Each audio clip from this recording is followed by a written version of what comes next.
小交响乐团的意思呢，就是其实这个是勉强的翻译这样你看 sinfonietta 也是一般来讲呢 sinfonietta 就演奏比较小型乐队的作品，你看像弦乐的作品还有其实比如说像海顿的那些早期的交响乐，都是 sinfonietta 可以演奏的莫扎特那些交响乐团全部都是可以小交响乐团演出的，还有贝多芬的第一、第二、第三、第四这几首交响乐都可以 sinfonietta 演出的。那比如说他的第九那就不行了，呀，他的第九就不行，像其实就是这个意思，这大小的问题，演出不同的作品。团员的多少跟那个乐器多少都有，就是因为这需要的人不多，所以比较那个大交响乐团呢就比较小一点，呀。我意思说，有那些乐器，大交响乐团有，小交响乐团有。其实需要的时候都有，比如说我们一般来讲呢，就是有弦乐啦，还有木管啦，还有时候有铜管，但是铜管不是像大交响乐团里边有4个圆号，有时候大的交响乐团有需要6个圆号、8个圆号都有，呀，那个小号呢就需要起码4个了，大的交响乐团 OK， 不然的话起码也有2个，还有那个他们叫做穿泵，中国是拉管是吧？好几种，也需要3个，还有一个tuba，铜管乐就那么多了。但是在小交响乐团里边呢，一般来讲，像古典的交响乐呢，就是2个 French horn， 2个法国号，2个小号，就这样。有时候呢，就是管乐呢，木管乐呢，有时候没有长笛，有时候又没有那个黑管。早期的时候还没有用的很多那个黑管，那些小交响团的音乐都是没有黑管的。这其实也没有什么特别的不同，就是根据这个音乐的需要。像这个英国的那个它也是一个小交响乐团的呀，它现在很多录音都录大的交响乐，就是看你需要。有时候我们有大的音乐会呀，就是说我们也需要大的乐团的时候，我们就叫多一点参加这个。那么这次有多少人呢？一共有多少人？我们一般来讲就10几20个人这样。10几20個人。10幾20個。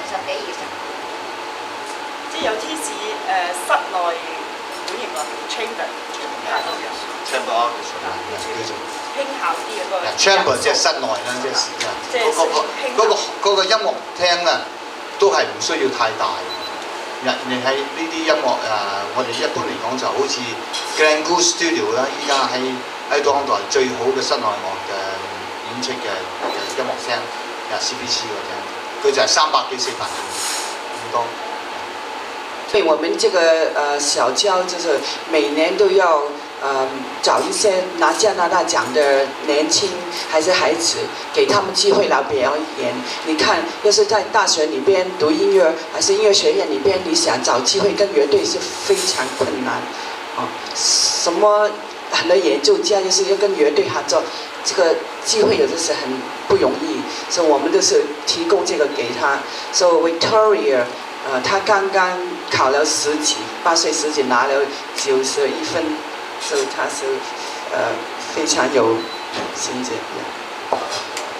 这里可不可以让我补充一下？我说赖太太何卫平女士呢？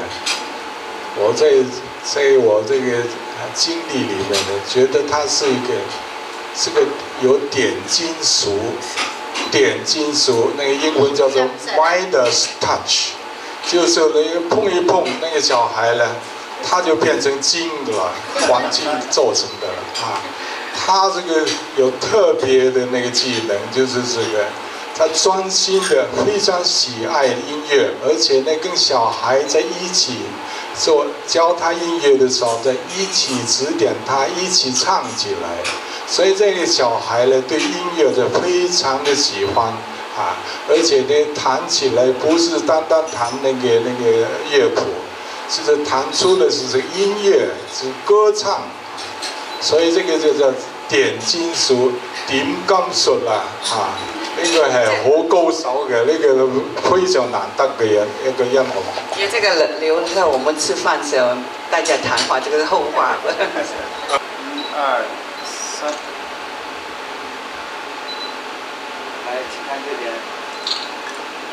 OK，1、2、3。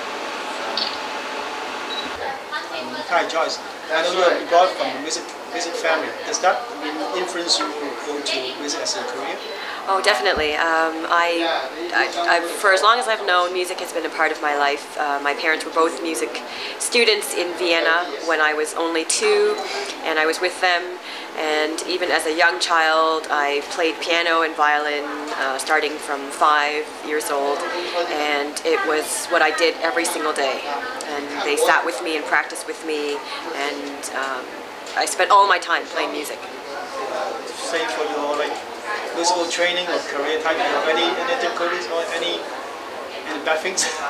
For my choice to be, well, I mean, I think the only thing I would say is for all of those people who would like to be a musician out there, my advice to you would be really think carefully about why you're being a musician. My father reminds me all the time when I'm struggling with because being a musician, you don't make very much money. It's not the same as being a lawyer or a doctor or an engineer. You really have to love it. I know so many freelance musicians who have a few students, maybe a job here and there, but it's not a stable one. We only have one big orchestra in Toronto, Toronto Symphony Orchestra, and there's only so many seats available, and it's really hard to get the job. They get filled by people from other countries. So there's a lot of struggling musicians out there. So my advice, would be if you really, really love it and you are willing to do it even without making a lot of money or any prestige, because for example, you might spend a lot of time working on something and no one hears you, or you might get a bad review, even if you did, and that's difficult. As an artist, I think it's always a struggle. So that would be my biggest struggle. Since you say you will start to get into music so from very young age, and then what kind of music give it to you as personal accomplishment, or what about feelings about music? What are my feelings about music? Well, I think it's hard to say.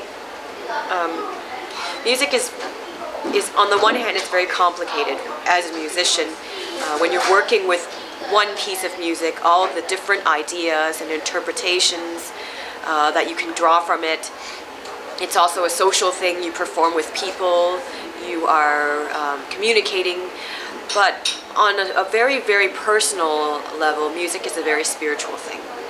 And I think it's not just for me personally as a musician, but I think for anybody out there, whether you are a music lover and you listen to music, or if you are an amateur musician, when you play music, it speaks to your soul. And it's not something you can write down on paper. I did my master's in music, and I had to write a lot of essays about certain composers or musical aspects, and I had to write in a very, very strict way. So but it doesn't really explain what music does to a person when you listen to a beautiful piece of music, and it makes you feel in love, or it makes you feel happy, or makes you feel really sad, or makes you feel like giving a lot of money to charity. Or music has this amazing magical way of making a person feel inspired, or creative, or poetic, or heroic, or it's an amazing magical element. You just mentioned some general senses. What music really brings to you, or what inspires you? What does music bring to me? Yeah, or inspires you, like how... What does it do for me personally? Yeah. Your personal feeling about music, this thing. That's a really hard question. Well, for example, you as I said, you brought up in the music family. Yes. Now you take music as your career. Right. Right. So your job, your bread earnings type. And And then now you see that it's still an interest, it's still a passion, or you kind of see like a profession? Ah, I see what you're asking. Okay, it's a combination. As I mentioned, I think it's difficult because to make music come alive, there's a lot of other things that have to happen. I have to make concerts for myself. I have to practice even when I don't want to practice. I have to keep myself in shape, just like an athlete does. You know, you have to run. I have to practice. I have to move my fingers. There's a lot of things I can't do. You know, for a long time I couldn't do a lot of sports, or you can't go out when you want to. You have to sacrifice time, and also it's very difficult because when you have for example, if you work in an office or you work for a company, you have to go from 9 to 5, and you have to do it because otherwise you'll get fired. For me, I have to make it myself, and so that's a big struggle. Sometimes I don't want to, and I have to. So those are the struggles that make me sometimes forget what music really means to me, which is, as I mentioned earlier, it's just something that I do. It makes me a better person. It's my way of contributing to people. It's my way of making people happy or sad, or it's my way of speaking to people.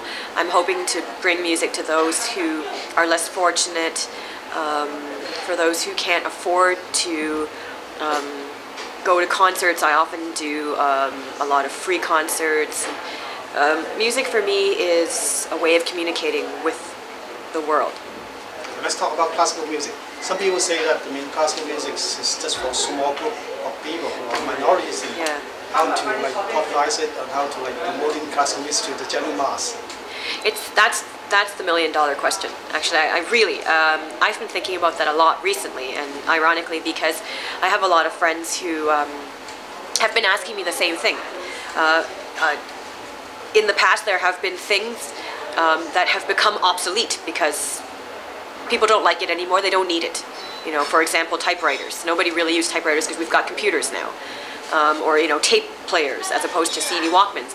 And classical music, although it's been around for hundreds of years, it's sort of falling into that category of becoming obsolete, or rather, it's very exclusive. It's just for people who. It seems to be just for people who understand classical music, or it's for a higher group of people. And that's a struggle I fight with all the time, trying to sell tickets for our concerts. People like to listen to popular music, and they would rather just do that. Classical music's not interesting to them because it requires what they believe more cerebral power to understand. Even going to concerts, let's say you're a classical music lover, but you have CDs at home. I've had people say to me, I'd rather listen to my CD rather than come to a concert because I can listen to it in my home in whatever time I choose to, and it's perfect because it's been tampered, so it's perfect. So the question you ask, I don't have an answer for, because it's also a question I ask myself. The best I can do is what I'm doing now, which is I teach music. I try to teach it with as much integrity as possible to young children, to their parents, and that's why I'm doing this orchestra, and I'm hoping to reach out to people who don't know anything about classical music. We hire marketing people to help us make it look, you know, more mass market. For example, the movie Amadeus about Mozart, it was kind of a cool movie. I think that's the only way we're trying to keep it alive, but it's true, just like typewriters, classical music can become obsolete, and it doesn't mean that the typewriter is no good. It's just that I think people nowadays don't have time to listen to a full symphony. A symphony takes a long time to listen to, and people like to, you know, the quick fix, and I think popular music speaks to the masses. But my personal feeling is that we still have hope yet. I think that we're just, we might be at a stage right now where classical music is not as popular, but hopefully with something like this orchestra, we'll become more popularized again.